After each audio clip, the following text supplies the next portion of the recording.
Bismillah ar-Rahman ar-Rahim. Au nom d'Allah, le tout miséricordieux, le très miséricordieux. Ô toi dont la miséricorde embrasse toutes choses, dont le pardon devance ta colère, et dont la porte du repentir reste grande ouverte jour et nuit jusqu'à ce que le soleil se lève de son couchant, nous nous tournons vers ta majesté infinie en ce jour béni de vendredi, alors que les derniers jours de Chaban s'égrènent comme un compte à rebours sacré avant l'arrivée imminente du mois de Ramadan. Les heures filent, les minutes s'envolent, et bientôt, si tu nous prêtes vie, nous franchirons le seuil de ce mois béni, ce mois du Coran, du jeûne, de la prière nocturne et surtout, du pardon. Ton bien-aimé prophète, que la paix et les bénédictions éternelles soient sur lui, nous a fait une promesse qui fait vibrer nos cœurs d'espérance. Quiconque jeûne Ramadan avec foi et en espérant la récompense, ses péchés passés lui seront pardonnés. Ô notre Seigneur, nous aspirons ardemment à ce pardon, à cette purification totale, à ce retour à l'état de pureté où nos péchés sont effacés comme s'ils n'avaient jamais existé. Mais nous savons, ô toi le sage, que ce pardon n'est pas une pluie qui tombe automatiquement sur tous ceux qui traversent Ramadan. Il est conditionné par la foi, par l'espérance sincère de ta récompense, et par des efforts authentiques pour vivre le mois comme il se doit. Il est aussi préparé par un repentir sincère avant même l'entrée dans le mois béni, afin d'arriver le cœur allégé, purifié, prêt à recevoir les effluves de ta miséricorde sans le fardeau des péchés non regrettés. Ramadan est le mois du pardon, ô toi le pardonneur par excellence. C'est le mois où les portes de l'enfer sont fermées, où les portes du paradis sont ouvertes, où les démons sont enchaînés, où un appel retentit chaque nuit, ô toi qui recherches le bien, avance. Ô toi qui recherches le mal, arrête-toi. C'est le mois où chaque bonne action est multipliée par 10, où la Omra équivaut à un Hajj, où la prière nocturne efface les péchés. Mais tout cela, ô notre Seigneur, n'aura de valeur pour nous que si nous abordons ce mois avec le bon état d'esprit, avec un cœur sincèrement repentant, avec une résolution ferme de ne pas retourner au péché passé, et avec une soif ardente de ta miséricorde. C'est pourquoi nous venons à toi aujourd'hui, à quelques jours seulement de l'arrivée de Ramadan, pour te supplier de nous accorder ce pardon avant même que le mois ne commence, de nous purifier de nos fautes, de nous préparer spirituellement à vivre ces 30 jours comme ils méritent d'être vécus. Nous commençons notre invocation par la demande la plus essentielle, celle qui résume toute notre espérance en cette période charnière, Allahumma inaka, afuun tuibu à la fois fafu, ani. Ô Allah, tu es le pardonneur, tu aimes pardonner, alors pardonne-moi. Ô toi Alafou, celui qui efface, qui passe sur les fautes, qui les fait disparaître comme si elles n'avaient jamais été, nous saisissons cette véhidance qui est notre encre, tu aimes pardonner. Ton pardon n'est pas une concession à contre-cœur, mais une joie de ta part, une manifestation de ton amour pour tes serviteurs qui reviennent à toi brisés. Alors, par cet amour que tu as pour l'acte de pardonner, par cette joie que tu éprouves quand un pécheur se repent, pardonne-nous avant l'arrivée de Ramadan. Pardonne-nous tous nos péchés, grands et petits, anciens et récents, secrets et publics. Pardonne-nous les péchés que nous avons commis envers toi et ceux que nous avons commis envers tes créatures. Pardonne-nous les péchés que nous avons oubliés mais que ta science parfaite a enregistrés. Pardonne-nous les péchés que nous avons minimisés mais qui pèsent lourd dans ta balance. Pardonne-nous, pardonne-nous, pardonne-nous, par ta grâce infinie.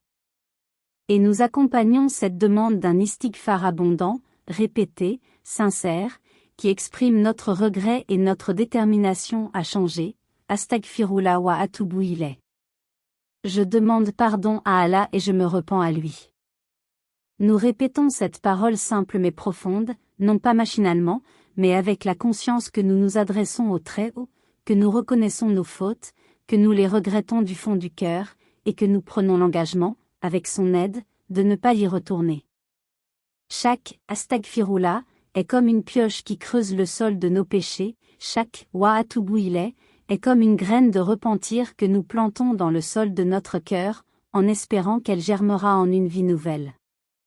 Maintenant, ô toi qui connais nos secrets les plus enfouis et nos faiblesses les plus cachées, nous nous asseyons pour un examen de conscience approfondi, sous ta lumière miséricordieuse, à l'approche de ce mois sacré. Nous passons en revue, un par un, les domaines de notre vie où nous avons péché. Les péchés que nous avons commis consciemment, par faiblesse, par habitude, par entraînement, par rébellion parfois. Les prières négligées ou bâclées, les paroles blessantes, les regards interdits, les écoutes illicites, les nourritures douteuses, les transactions usuraires, les injustices envers autrui, les mensonges, les médisances, les calomnies, les rancunes, les jalousies, les orgueils démesurés. Nous les évoquons un à un devant toi, non pas pour nous complaire dans la culpabilité, mais pour les reconnaître, les regretter sincèrement, et t'en demander pardon. Mais il y a aussi, ô toi le pardonneur, les péchés dont nous ne sommes même pas conscients. Les péchés que nous avons commis par ignorance, par négligence, par omission, par inadvertance. Les fautes que nous n'avons pas vues comme des fautes, les mauvaises intentions que nous n'avons pas perçues, les droits des gens que nous avons violés sans le savoir. Pour tous ces péchés cachés, nous te demandons aussi pardon. Lave-nous de ce dont nous n'avons pas conscience, purifie-nous de ce que nous ne voyons pas, et accorde-nous ta miséricorde pour tout ce que ta science embrasse et que notre mémoire a oublié. Ô Allah, pardonneur des péchés, toi dont la miséricorde est plus vaste que nos fautes, toi qui acceptes le repentir de ceux qui reviennent à toi, nous t'en supplions avec la plus grande ferveur en ces derniers jours de Chaban. Nous pensons à ceux qui rencontrent des difficultés familiales, parents opposés, différences culturelles, problèmes de dot, conflits entre les deux familles. Ô toi le conciliateur, adoucis les cœurs, ouvre les esprits, et inspire des solutions justes et respectueuses à tous. Fais que l'union se fasse dans la bénédiction et l'harmonie entre les deux familles. Nous pensons à ceux qui se marient pour la seconde fois, après un divorce ou un veuvage, avec parfois des enfants d'une précédente union. Ô toi le compensateur, accorde-leur une nouvelle chance de bonheur. Facilite la fusion des familles recomposées, donne de la sagesse aux beaux-parents, et fais régner l'amour et le respect entre tous les membres. Pour tous ces fiancés et chercheurs de conjoints, ô notre Seigneur, nous t'implorons avec la plus grande ferveur. Bénis tous ceux qui se préparent au mariage. Bénis leur temps de préparation, fais-en un moment de grâce et non de stress. Bénis leur rencontre avec les belles familles, fais-en des occasions de rapprochement et non de conflit. Bénis leurs ressources financières, fais que l'argent dépensé pour ce mariage soit source de baraka et non de regret. Accorde-leur un conjoint pieux et aimant. Pour le futur mari, donne-lui une épouse qui sera la reine de son foyer, la gardienne de son honneur en son absence, la mère douce et pieuse de ses enfants, sa conseillère avisée et sa compagne fidèle. Pour la future épouse, donne-lui un mari qui sera le berger responsable de sa famille, le protecteur bienveillant, l'éducateur patient, le pourvoyeur généreux, le compagnon affectueux. Facilite leur démarche, grande et petite. Qu'aucune étape ne soit une montagne insurmontable. Que les papiers soient simples, les rendez-vous faciles, les achats bénis, les invitations source de joie. Fais que leur mariage soit un modèle de simplicité et de baraka, loin de l'ostentation et du gaspillage. Purifie leurs intentions, ô toi le purificateur. Fais qu'ils ne se marient pas par pression sociale, par peur de la solitude, par attrait pour la beauté ou la richesse, mais par désir de préserver leur foi, de construire un foyer musulman, de s'entraider dans l'obéissance, et de te chercher à travers cette union. Fais que leur amour soit, lillah, pour l'amour d'Allah, et qu'il dure pour l'éternité. Et fais de leur foyer un lieu de foi. Que leur première parole en se réveillant soit ton nom, que leur dernière pensée avant de s'endormir soit ton rappel.